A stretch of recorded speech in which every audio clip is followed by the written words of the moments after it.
Howdy, I'm Bob Jenkins, and welcome to this historic facility, NASCAR's oldest superspeedway, built back in 1950. Fans come here from all over the nation to see this track. About 20 yards to my left is Highway 151, and about 20 yards to my right is the Joe Weatherly Stock Car Hall of Fame. And then just beyond that, the racetrack itself. Ask any driver, and they'll tell you that to add a win to Darlington to their resume means a great deal. Let's get more on this historic facility as we go inside the gates. Turn number 2. Here's Dr. Jerry Punch. Well, Bob, there's a certain mystique here, a presence, if you will, that you can feel, if not see, when you enter this historic facility. Now, this track, Too Tough to Tame, earned its reputation over the years from its unique configuration. It wasn't planned that way 41 years ago when Harold Brasington decided to build a racetrack here in South Carolina. In fact, it happened quite by accident. And we'll show you what happened. Now, off to my right, about 200 yards, is Jack Ramsey's fish pond. That fish pond over there, which still has the no trespassing signs bordered around its perimeter, is the reason they had to taper the racetrack here. This racetrack would have been a perfect oval, but instead, Jack Ramsey said, hey, that's my favorite fish pond. I don't want any racetrack on my fish pond, so you guys better make it short up at this end. So now here in turns 1 and 2 on the east end of the racetrack, it is tapered. It is egg-shaped. This is turns 1 and 2 here. Very pointed, whereas turns 3 and 4, the perfect oval, much more blunted. 23 degrees of banking here, 25 degrees of banking here. It is this unusual configuration that's made this track too tough to tame. And over the years, the drivers have had to maintain a lot of concentration here. This little egg-shaped oval has brought a lot of people contact with the guardrail and with the wall. But if you lose concentration just for one moment, whoops, well, it looks like you could end up in a million pieces. Hey, guys, how do you like them, scrambled or over easy? South 500 just moments away. All 40 cars lined up on pit road. You know, you used to think of this as the pole at 162.996 miles an hour. The Budweiser Ford from Chemung, New York is Geoff Bodine, number 11. Outside of the front row will be Mark Martin from Batesville, Arkansas, in the Folgers Ford, 162.399. In the second row, Ernie Irvan, his second time in the Kodak Film Oldsmobile. He qualified at 161.445. And on the outside of the second row, the Quaker State Buick, number 26, driven by Brett Bodine from Chemung, New York. Going to row number 3 now, it's Sterling Marlin in the Sunoco Oldsmobile car number 94. He's from Columbia, Tennessee. And outside will be Ken Schrader from Fenton, Missouri in the Kodak Chevrolet car number 25.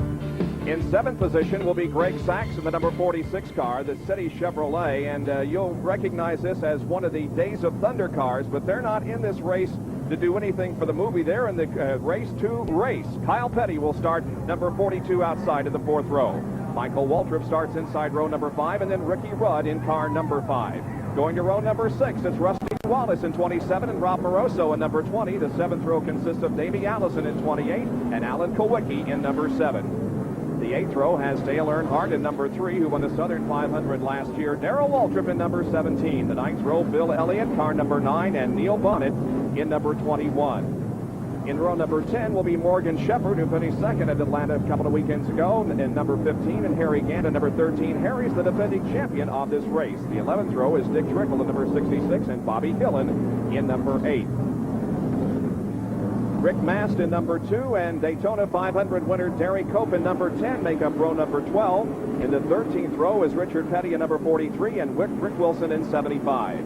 In the 14th row, it's Hut Stricklin in 51 and Terry Labonte in number 1. Hut Stricklin, another one of those Days of Thunder cars. Jack Pennington in 47 and Buddy Baker in number 90 there in row number 15. The 16th row has Butch Miller in 98 and Chad Little in number 19. Row 17, it's Jimmy Spencer in 57 and Dave Marcus in 71. Going on to row number 18 now, it's number 12, Mike Alexander, and 01, Mickey Gibbs. The 19th row, J.D. McDuffie in number 70, and Jimmy Means in number 52. And in row number 20 will be Dick Johnson in number 38, the Australian, and H.B. Bailey in car number 36. Those that missed the field, Mark Stahl, Mike Potter, and Norm Benning. Those 3 cars could not make the starting line. Up through the gears, a full field and a full house of people as the field comes off of corner number 4 and the green flag waves. Here we go in the TranSouth 500.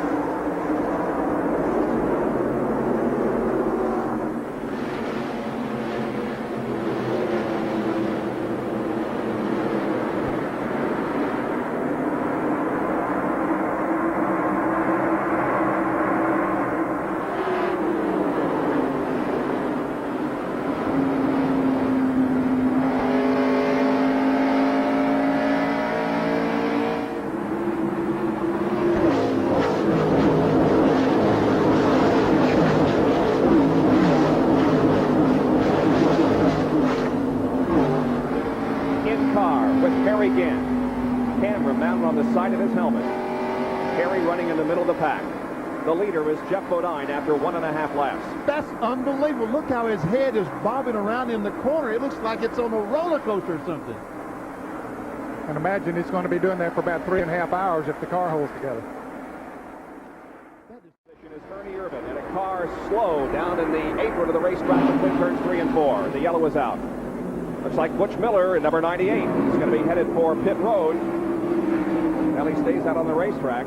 But the caution flag is out, so his job is now catch up with the field and then make a pit stop, because once that car spins, he's put flat spots on those radial tires. We are under caution for the first time this afternoon in the TranSouth 500. We'll be right back. Bumper cam looking back on Neil Bonnett and Dick Trickle to the right. Trickle passing Neil Bonnett as Neil has lost 2 positions here in the last lap. We have had a caution already. It happened just a few laps ago, and this was the reason. Butch Miller. You can see he went into turn 3. The car got loose, and around he went, almost around. He got it gathered back in before it went completely around. Running back in 3rd and 4th positions, the number 6 car of Mark Martin and the 26 of Brett Bodine. In comes Ken Schrader at number 25 and Sterling Marlin in 94. Everyone pretty well content at the moment, Bob, to run in single file. Of course, you have to run in single file most of the time here at Darlington, but sometimes when you're ready to mount a charge, you pick your place on the racetrack. The cars are using Goodyear radial tires for the first time at this facility, and Goodyear is donating $1,000 to the Winston Cup Racing Wives Auxiliary in the name of today's pole sitter, Geoff Bodine. Now here's Ken Schrader again looking inside of Brett Bodine. They simply didn't like the setup. Now, all the practice and qualifying that was done here for this event was done under cloudy, overcast, drizzle skies. And the racetrack we see today is being run under sunny skies. We've got a very different situation for the cars, and a lot of guys were taking guesses. Qualified 15th, but you certainly do not count him out. Look, on the inside, is he going to hold? Wow, you're not supposed to pass right there. And here comes Rudd. Falling in right behind. Oh, and Earnhardt and Petty touch, and Petty spins. Rudd got on the brakes and almost avoided, but couldn't. Here's Alan Kulwicki spinning in there, and once you go into that turn and trouble gets in front of you, there's nowhere to go. You lock the brakes, try your best to get through there, and sometimes you just don't. Well, if there's no other damage to Ricky Rudd's car, he's probably missing the floorboard because he had his foot all the way through it trying to get stopped. And look, Kyle Petty, it does look like a lot of damage to Kyle Petty's car. Yeah, I think he can fix that. Okay, let's take a look at it once again. All right, here's Earnhardt coming off of turn 4, gets on the inside of Kyle Petty. Here's Ricky Rudd in the yellow car coming up behind as they come off of the turn. Go down to front straightaway. Everything looks okay as they start down into turn 1. Rudd drafting right up on the back bumper of Dale Earnhardt to come across the start-finish line. And then, as they go into turn 1, Kyle Petty comes down a little bit too quick, catches Earnhardt in the right rear, and it causes Kyle to lose control. And look at Ricky Rudd. The evasive move that the move of the century, it looks like, follows him right in there, and then all of a sudden he cuts her square left, gets a little piece of it, and then he gets hit from behind. Spin him around. That was Kit Rusty Wallace, Yeah. and there's Davey Allison, the other black car spinning. Said everything is okay. It's going to be a 4-tire change. Everybody up and down pit road is doing this. They had planned on doing a 4-tire change. Bodine is out, and here goes Earnhardt. Hi, Geoff Bodine. Crew cam working on Kyle Petty's car. You notice the damage there in the left rear. That's where he backed in the wall. He hit the wall just a little bit with the left rear. They've got to get that quarter panel out so they can get some fuel in the car and also get the quarter panel away from the tire. And, of course, they want to try to do that and not lose a lap. A little further down pit road, they're working on Rusty Wallace's car. And there is Rusty's car, and Jerry Punch is there. Barry Dodson and Jimmy Maycar and crew are trying to get some of the sheet metal pulled away. Rusty was trying to get on the brakes up in turn 1, was unable to get the car slowed enough. He tagged the right side of the car against the concrete retaining wall. They have bent some sheet metal in. Rusty's trying to get out to beat the caution car. He just moved back on the racetrack. He will be coming back down pit road here momentarily. They have a lot of work to do in the front of that car. As he again and tries to go for second place. Jerry. Dale Earnhardt trying to make a move, and no surprise at all to his crew here at Darlington. This is what they call their rating. From the TranSouth 500 in Darlington, South Carolina, Geoff Bodine leads Dale Earnhardt, Ernie Irvan, and others. We'll be right back. I think Dale Earnhardt will be able to intimidate Geoff Bodine too much. The guy on the right of your screen has been very impressive here in the first 48 laps. That is Greg Sachs, and you can see he is closing in on Sterling Marlin and Ernie Irvan running fifth. And that's the Tom Cruise automobile that's going to be used in Days of Thunder. It has City Chevrolet sponsorship here this afternoon. I think in the movie it's got mellow yellow, but you know, unbelievable. This is the lead car in the Hendrick stable. Of the 4 cars Rick Hendrick has in the race this afternoon, the car up furthest is Greg Sachs. Now, doesn't this car win the race in the movie, so maybe it don't know any better? That's it's supposed to win. Yeah. Dick Berggren has a further comment on Greg Sachs.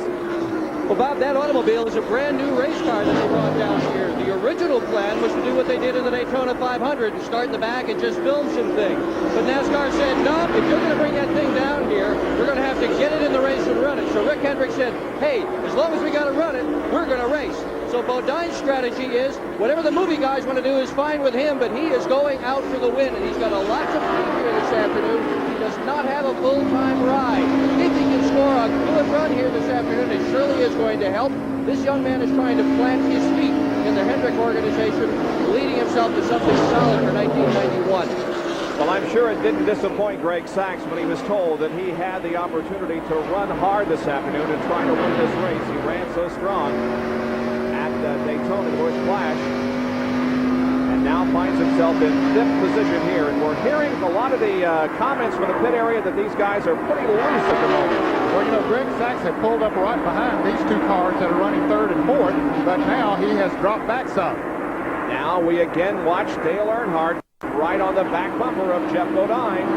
First and second here, they cross the stands of Dale Earnhardt. ESPN Speed World today at Darlington, South Carolina for the TranSouth 500 Winston Cup race. And we have completed 61 laps.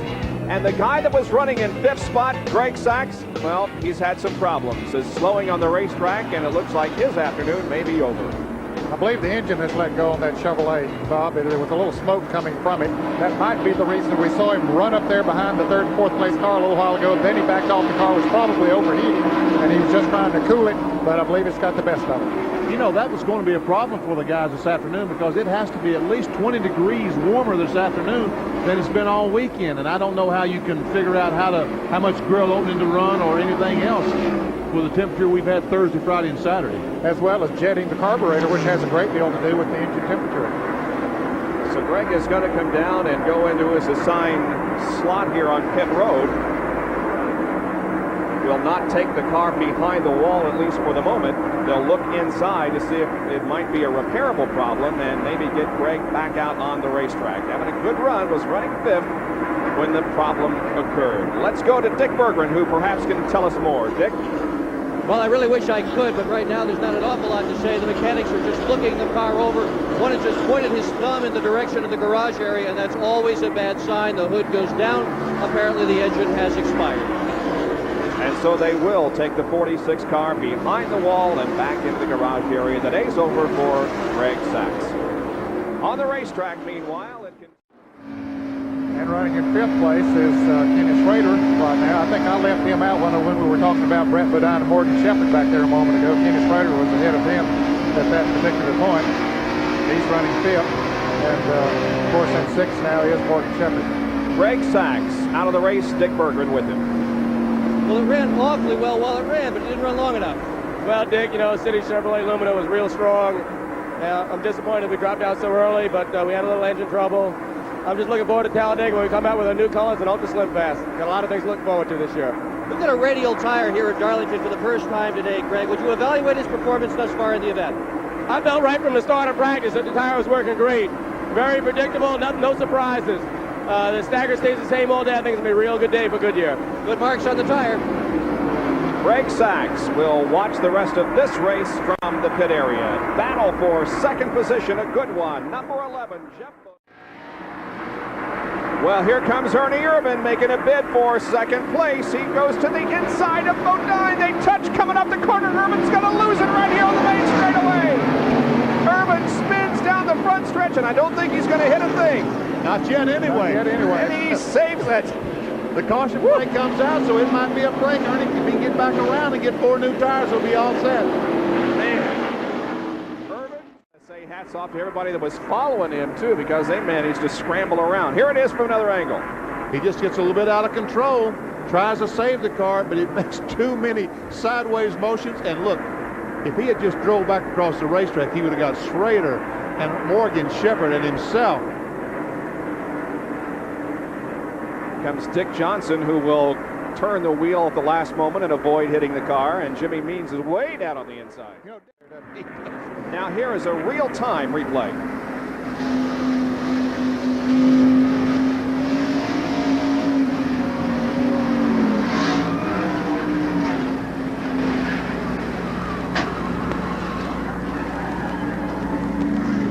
Well, the sound of tire Later in the race when the track gets a little bit slicker.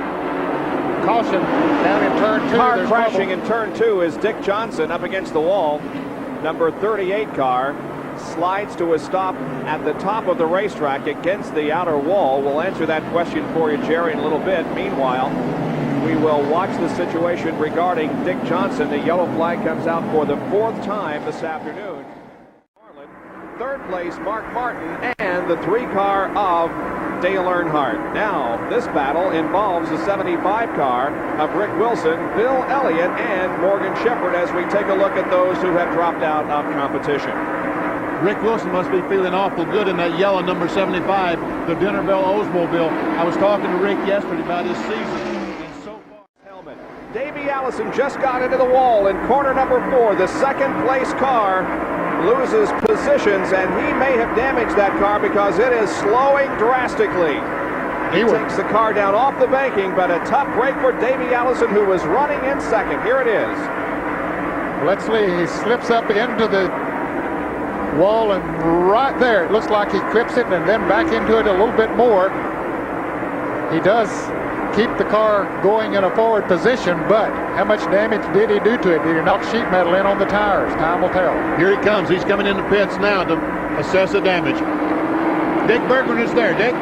Boy, this is a tough break. These guys really had a shot at it. They still may have a shot at it. Let's not forget that they have overcome adversity before. Davey Allison in the pits now. They're certainly going to change the right side tires. Some spoiler damage underneath the car. But the key question is, will they be out of here before Geoff Bodine goes by? Allison still in the pits. It looks like all they're doing is those right side tires. That's it. Bodine passes him. Davey Allison has gone down a lap of 15.1 pit stop. Car spinning on the backstretch. Caution is out. 57 car Jimmy Spencer in trouble on the backstretch, and the yellow flag comes out for the 5th time this afternoon, and it's been a long time since we had one. Here you can see Spencer's car to the inside of the racetrack against the inside wall separating the track.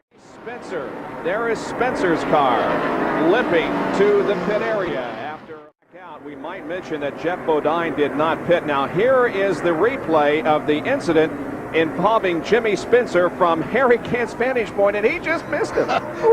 he was waiting to see which way Jimmy was going to go, and he was going to make it Very well. We have a spin off of corner number 2. It is Rick Wilson. Rick Wilson. Yeah, that's what I thought. Rick Wilson has spun coming off the 2nd corner, and his car is now stalled to the inside of the racetrack. Now he gets it going once again. This will, however, bring out our 6th caution flag of the afternoon. Rick Wilson, who was running mess down off of corner number 4. The racetrack is almost blocked. It was blocked at one time, and there is Ernie Irvan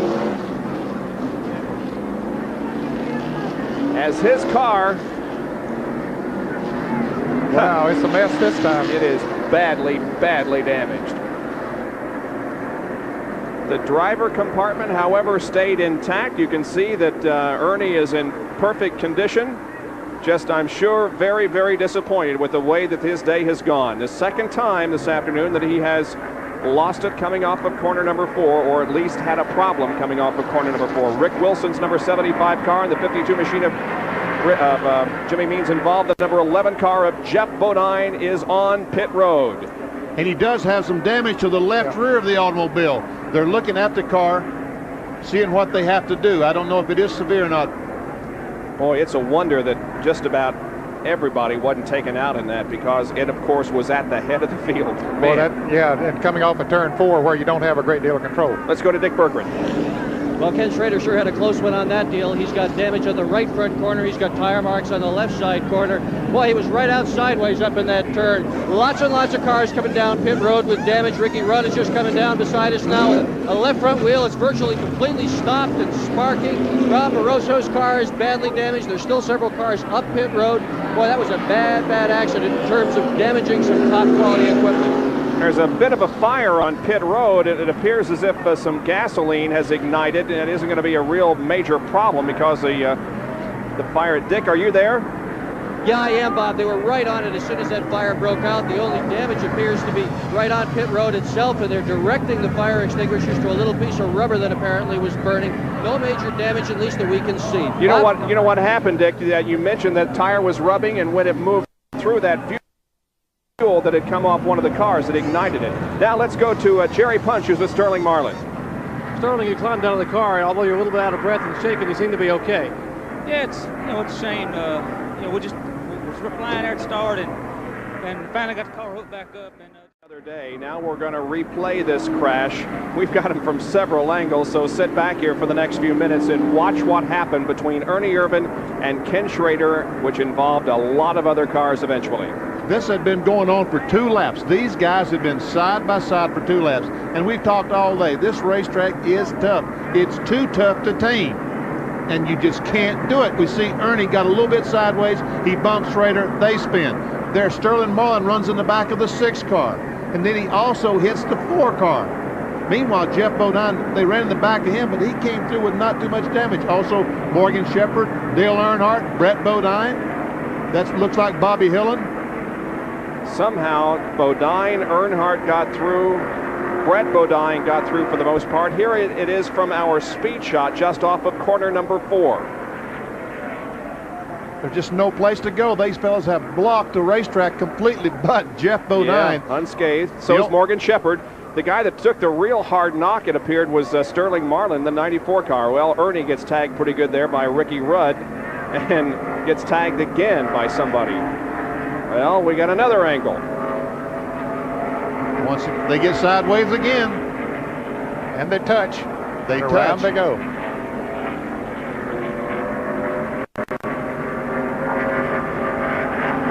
Man. There you can see how Sterling Marlin got hit pretty good there a couple of times. And now you thought that was spectacular. Watch this and listen to this.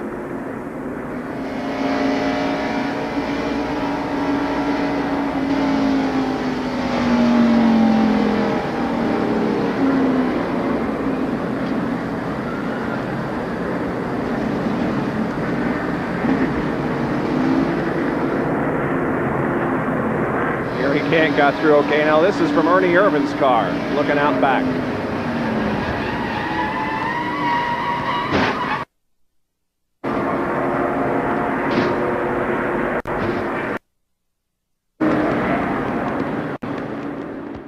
And they certainly have been scrambling. Well, the wall, there is the Darlington stripe. You've heard so much about the Darlington stripe, and there are several that have fallen victim to that just in the last few minutes.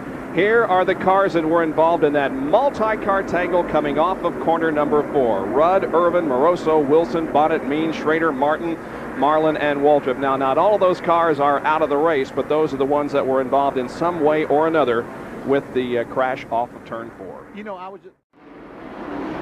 Let's go to Jerry Punch with a report on Neil Bonnett. We've been waiting to give you a little bit of an update on Neil Bonnett, who was involved in that crash about 15 laps ago up in turn 4. Now, Neil was knocked unconscious inside the Citgo Ford, was taken here to the infield care center. inside the infield care center. He is awakened now and talked to the doctors and talked to Leonard Wood and some of the crew. Now, he's awake and knows where he is, but for safety reasons, they feel he may have a little bit of a concussion. They're going to transfer him to McLeod Regional Hospital here in Florence for a computerized CAT scan. It's just simply precaution. No significant injuries have been diagnosed, but simply a precautionary move for Neil Bonnett. All right, thank you, Jerry. We will keep our fingers crossed and hope that nothing seriously has occurred to Neil Bonnett involved in that crash in turn number 4. Still seeing some great action. Now we're looking out from... Meanwhile, as we watch those cars that have dropped out of the race, Davey Allison seems to be hanging right with these guys, and if he could get his lap back, he could again be a contender. Yes, he could. He has come from one lap down already, and then he brushed the wall, got another lap down, and is in position there perhaps to get that lap back if he can just move around those two cars. And again, a lot of these cars that have dropped out of the race, a result of that accident out of turn number 4. Now we'll take a look at those who are behind the wall, but not necessarily out of the race. Neil Bonnett, once again, is being checked over at a local hospital for a possible concussion. He was knocked unconscious during that accident up in turn number 4. They're just taking him to the hospital for precautionary measures. The last car on the lead lap, currently running in the 10th position. The next car is Bobby Hillen. 167 laps completed here at Darlington. The leader is Morgan Shepherd. Dale Earnhardt is second. Brett Bodine third. Harry Gant fourth. And Dick Trickle is in 5th position. Running 6th is Bill Elliott. Mark Martin is 7th. Darrell Waltrip 8th. Ken Schrader 9th. And Geoff Bodine running in 10th position. This coming Saturday night, we bring back what used to be Thursday Night Thunder, but this year it's going to be Saturday Night Thunder. It all begins at 9 o'clock Eastern Time, included in Saturday Night Thunder, live USAC Western States Midget Racing from Ascot Park in Gardena, California. And next Sunday, we'll be in Bristol, Tennessee on the exciting half mile for the Valleydale 500 Winston Cup race live at 1 o'clock Eastern Time. That's next Sunday here on ESPN.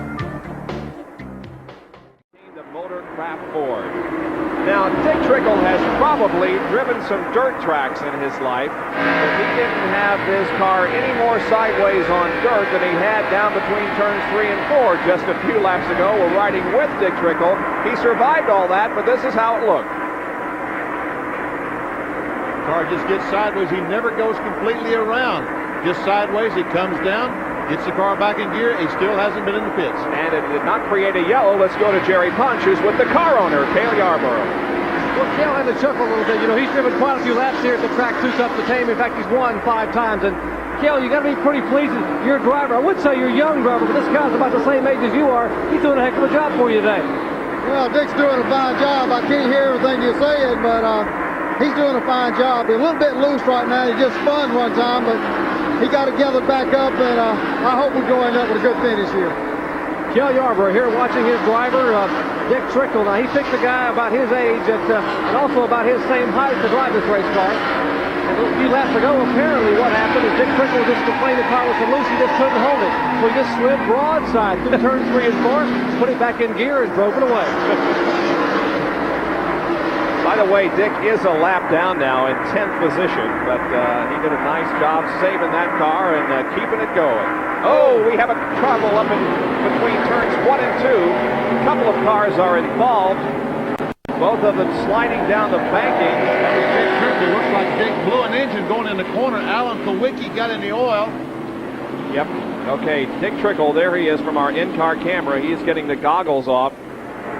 Yellow out on lap 299. Dick Trickle apparently blowing an engine, and behind him came Alan Kulwicki sliding in the oil. Here's a replay. There the engine blows. Kulwicki has no place to go. He tries to go low, and then he tries to go high, gets in the oil, spins, and hits the wall awfully hard. Sure does. And this is not what Morgan Shepherd wanted. He had a 12-second lead. So Alan Kulwicki's badly battered Cerex Ford sets in turn number 1 as the 8th caution flag of the afternoon flies over Darlington International. Down between turns 1 and 2 involving Dick Trickle and Alan Kulwicki. Now we'll replay it from the in-car of Dick Trickle. The engine let go as he came off of the front stretch. That engine has already blown. He gets in his own oil there, spins, goes up, backs in the wall, and then back down to the inside. Alan Kulwicki, who was behind him, had no place to go. Gets in the oil and bam. Now we'll look at it in real time and have you listen.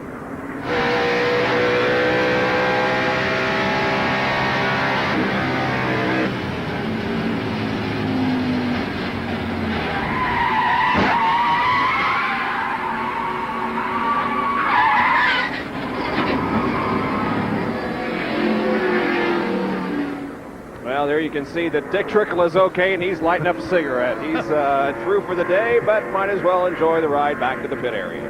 Now, this caution was a break for another fella. That was Michael Waltrip, who had got out of sequence as far as pit stops were concerned. He had made an unscheduled pit stop and had got a lap down, but when the others pitted under green, this let Michael Waltrip get back in the lead lap. And for more on that, let's go to the pits and Dick Bergen. Right, Jared, and it was absolutely perfect timing. They had called Michael Waltrip into the pit area. He was on his way into the pits when that yellow flag happened. So this thing could not have been timed any better for him. Just a few seconds one way or the other, and Michael Waltrip might have been out of this thing. Now, his crew chief just ready. Pay some attention to the front end here because Morgan Shepherd is beginning to get serious about Dale Earnhardt leading this race. Yeah, he sure is. He's now within about a car length on Dale Earnhardt as Morgan Shepherd is looking for the lead here on lap 323 of the TranSouth 500. Now, since we talked about Harry Gant and Mark Martin moving in a little bit, they haven't gained any more on the front runners. And Geoff Bodine, we talked about him moving into 5th place. Actually, he's losing ground to the leaders right now. He's about 6 seconds behind. Morgan Shepherd had plenty of time. Bud Moore, I think those guys were correct in telling him as Jerry. Oh, he hits the wall. Morgan gets in the wall hard. And let's see if there's any damage to the car. Let's see how that affected Morgan Shepherd. He may have seen his chances of winning go up against the wall right then. Well, he's told his crew chief, Bud, and others that he is okay. Mark Martin, we understand, also had a similar incident a couple of laps ago, and here it is. Okay, we'll take a look. He goes in and way up towards the wall he goes. Gets a little piece of it. Apparently not too much damage. You can see. While it is still Dale Earnhardt leading Morgan Shepherd and Harry Gant. Morgan, the Mark Martin automobile has fallen back, so he's out of contention for the win, it looks like right now, unless there is a caution play. We take a look at those that have dropped out of competition. Several eliminated in a multi-car tangle out of turn number 4. The only injury suffered by Neil Bonnett, who was knocked unconscious, is being checked over and given a CAT scan at a local hospital in Florence, South Carolina. We hope that Neil Bonnett is okay. I understand that when you said Mark Martin dropped back, Benny, that he hit the wall again. Harry Gant right there. Jerry, when Dale Earnhardt is running in the front at the tail end of an auto race, I would never go against him. Right now, there's crash up in the 4th corner. Car sideways up in turn 4. Oh, and it was right in front of the leaders, too. That's Jack Pennington that spun coming off the 4th corner. Well, now all of that goes out the window. Yep. Shepherd took the lead, but they probably will make pit stops and Shepherd's car don't run as fast on new tires. There's Pennington getting the car headed in the right direction. But the 9th caution flag of the afternoon is out. Davey Allison is now back in the lead lap. Okay. That's right. He was right in front of the leaders when that caution came out. Let's see how Morgan Shepherd threaded his way through this spin by Jack Pennington. There's Davey Allison, first car through with the white hood is Davey Allison, the black car. And boy, I tell you what, Dale Earnhardt almost got Richard Petty collected up in that deal. And here is the angle from our speed shot. 2nd car up on top of the racetrack.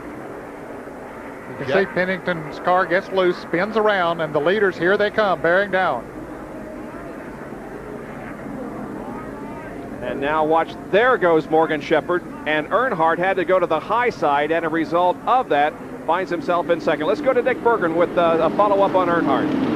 Well, Bob, he definitely did make contact in that situation and has knocked out the right front headlight cover. I just talked to Kurt Chelmerdine, who said he is not worried about that at all. If this was a big super speedway, he would be, but for this afternoon, he's not worried. To the inside of Harry Gant as they go into 1, and he'll take the position. Davey Allison will take over the 5th spot. And here's Mike Alexander on the front straightaway, has backed into the wall. Alexander crashing out of corner number 4. The car stopped just before the start-finish line here on the main straightaway on lap number 359, our 10th caution period of the day, and the leader, Dale Earnhardt, takes the caution flag. There he is. Okay, now, do you pit? There's not that many laps to go. Earnhardt certainly didn't want to see this caution. He had a good lead, but what do you think, Benny? Well, I don't think that Earnhardt will pit. No, I don't think he'll pit. I agree. I don't think they will. The only guy that will pit is the last car on the lead lap, or the last 2 or 3 cars on the lead lap. There are only 7 more laps to hold of Mike Alexander's car and get it off the racetrack.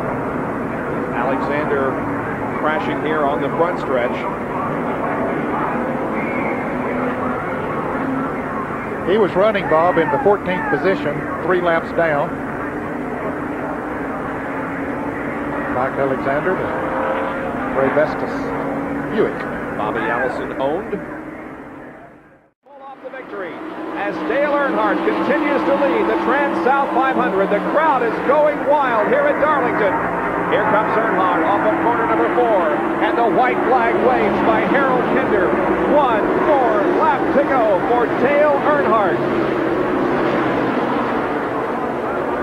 He keeps the advantage over Mark Martin, about 2.5, maybe 3 car lengths down the backstretch. There's now just 1/2 lap to go.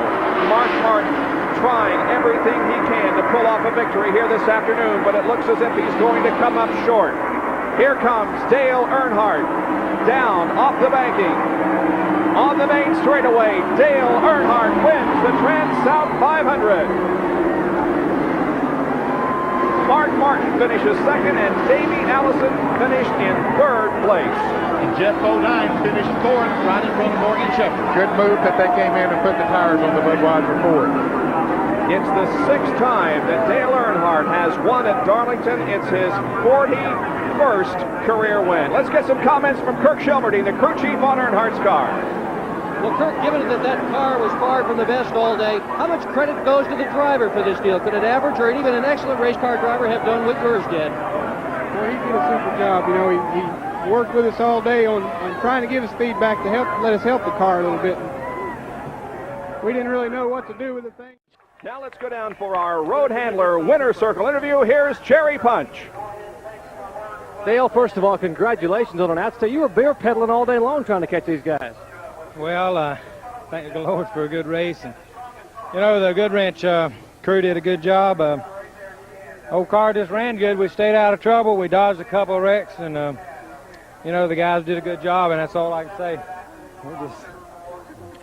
And Teresa getting in here and getting a big hug and kiss. I'm sure you probably didn't want to see that last caution flag. Well, I had a little bit of a lead there, but still, we felt like we could run him. Felt like we'd be okay. Now, that big wreck up in turn 3 and 4, now Childress told me, he said, well, we know the brakes work now. Well, we didn't use the brakes. We just drove through. We didn't stop. We figured better get out of Dodge while we can. The car, apparently, from what we were told during the day, was loose throughout the afternoon, and Childress said no matter what you did to it, they couldn't get the car.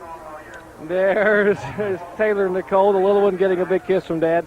The car, they couldn't get the car tight enough for you, apparently. Well, we made several adjustments. Went one way, then went the other, and I think the last one was pretty good for the run, you know. I'm glad we didn't have a long run there at the end, though. It looks like even though you're tired, you're looking a little better than the last time I saw you in Victory Lane at Atlanta. I definitely feel better. I'm tired, but I feel better.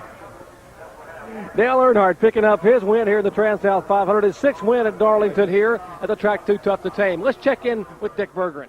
Well, I'm up.